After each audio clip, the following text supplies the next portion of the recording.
It's January, it's Calciomercato, but not only. Why? Because it is time for pending free agents to find their new teams. And they're officially allowed to sign with whoever they want, players whose contract end in 2024. And so who are these top free agents out there?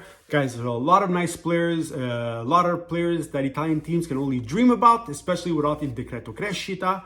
But some direttori sportivi are very active, especially Beppe Marotta, the king of free agents. Çalhanoğlu, Mkhitaryan, Acerbi, Thuram, they all work wonders with Inter. And this season, he already has a couple in his pocket. So we'll take a look at them. But before, like and subscribe as usual, guys. We want to need your support. And so who is the top agent out there this season? Kylian Mbappe. Is this the summer that he joins Real Madrid? Finally, can we get the saga, the telenovela done? We don't want to go through another summer thinking, is he going to stay at PSG? Is he going to go to Real? Just do it. Madrid doesn't have a penny to spend on him. They just have to give him a humongous contract to play there next season. They don't have to pay any fees. PSG, of course, don't want to lose him for free. They were able to keep him for another 2 seasons 2 years ago.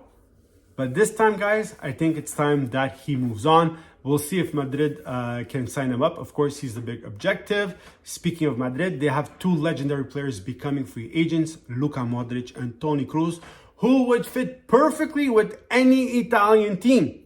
But of course, without il decreto crescita, you can forget about it. Not even close. It's not going to happen. And speaking of Serie A and Italian teams, here are some of the things that are happening there. Of course, Milan, Giroud, Kier, both free agents. Will they renew? Will they stay to bring some experience, some leadership off the bench?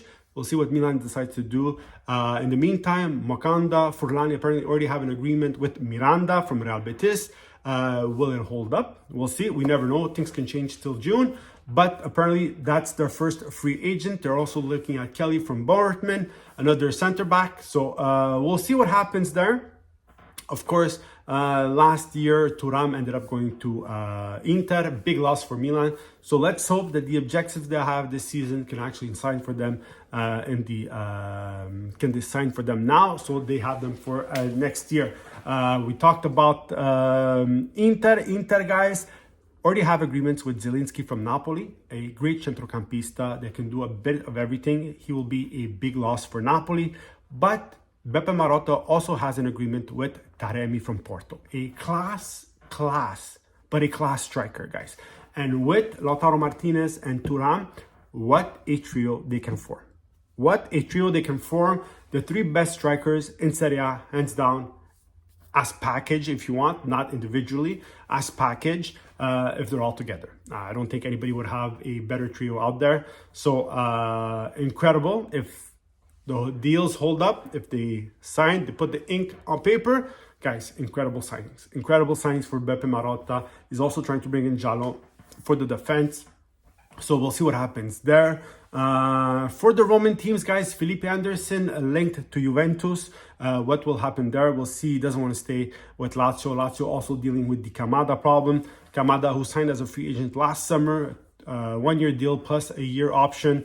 Guys, he's not performing right now, so I don't think they're going to keep him. We'll see what happens there. Spinazzola for Roma. Spinazzola couldn't repeat what he did in the Euros, guys. Career plagued with injuries, and his performance on the pitch when he's had the chance, not that great, guys. So we'll see what happens there. And of course, Rabiot. Rabiot, the shining star of that Juve midfield. He is so important. They convinced him to stay another year last year. They gave him like this bridge deal. Will he accept another type of deal like this? We'll see. They're starting negotiations with his mother. But Manchester United very much interested. And Manchester United has a ton of money to give around. And we all know the situation at Manchester United. Horrible season for them. They need new players. They need good players. So I'm sure they will give him whatever he wants. But that being said, Juve needs Rabiot in that midfield. Without Rabiot, it's going to be very hard. Let me know what you think in the comments, guys. Like and subscribe. As usual, free agents. Who's your top free agent? Who would you like to see with these Italian teams? Write in the comments, or any other team, whoever you're a fan of. Let me know what you think in the comments, like and subscribe.